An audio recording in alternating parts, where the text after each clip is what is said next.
और इस वक्त की बड़ी खबर आपको बता दें, पाकिस्तान ऑक्यूपाइड कश्मीर यानी कि पीओके में चुनाव की प्रक्रिया को लेकर अपडेट है कि थोड़ी देर में पीओके में वोटिंग शुरू होने जा रही है। लेकिन ये बड़ी चुनौती रहेगी क्योंकि वहां पर लगातार हिंसा हो रही है। आपको बता दें, जनता आक्रोश में है।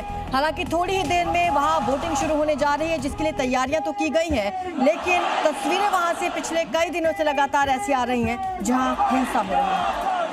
तो देखिए, सुबह 8 बजे से शाम 5 बजे तक वोटिंग का समय है। भारी तनाव के बीच मतदान की कोशिश और पीओके में हालात बेहद तनावपूर्ण बने हुए हैं। विधानसभा चुनाव के लिए वोटिंग थोड़ी देर में शुरू हो जाएगी। रावलकोट में प्रदर्शनकारियों ने सेना और सरकार के खिलाफ बड़ा विरोध प्रदर्शन पहले ही कर दिया।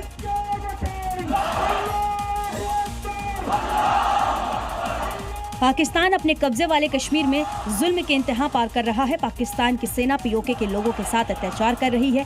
अब वहां की आवाम मुनीर की सेना और पाक सरकार से आजादी मांग रही है।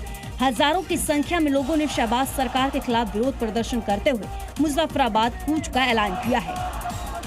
रावलकोट से डेरा इस्लाइन खान में प्रदर्शनकारियों ने एकजुटता का प्रदर्शन करते हुए अपनी एकजुटता दिखाई।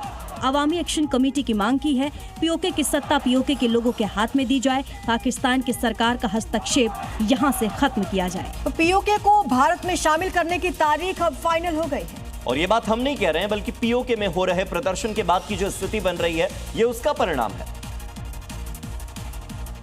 और उसका ही नतीजा है कि हजारों और लाखों की संख्या में प्रदर्शनकारी मार्च कर रहे हैं।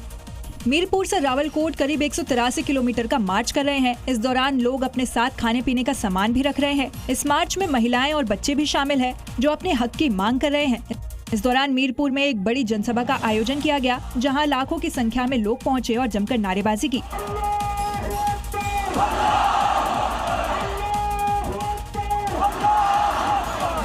दरअसल पीओके में लोग अपनी बुनियादी मांग को लेकर पाकिस्तान सरकार के खिलाफ प्रदर्शन कर रहे हैं। पीओके पर सरकार ने एक बार फिर से अपना रुख साफ कर दिया है। रक्षा मंत्री राजनाथ सिंह ने पाकिस्तान को 2 टूक शब्दों में समझा दिया है कि बातचीत का आपको स्कोप है नहीं, अब बात सिर्फ पीओके के लिए होगी।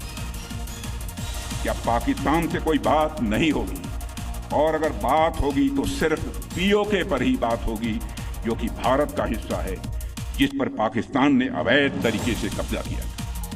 हिंदुस्तान का संदेश साफ है, अब लड़ाई पाकिस्तान के कब्जे वाले कश्मीर को लेकर है। पीओके को हिंदुस्तान में मिलाने की है। वो पीओके जो इस वक्त पाकिस्तान से आजादी की जंग छेड़ चुका है, मुनीर की दरिंदगी के खिलाफ आवाज उठा रहा है। और यमन के हूती विद्रोहियों ने दावा यह किया है कि उन्होंने उत्तरी जौफ प्रांत में सऊदी अरब का तुर्की निर्मित ड्रोन मार गिराया है। और बताया जा रहा है कि हूती विद्रोहियों ने इसे शत्रुतापूर्ण गतिविधियों में शामिल बताया। एजेंसी इस दावे की पुष्टि नहीं कर रही है। सऊदी अरब की ओर से अब तक कोई आधिकारिक बयान इस पर नहीं आया।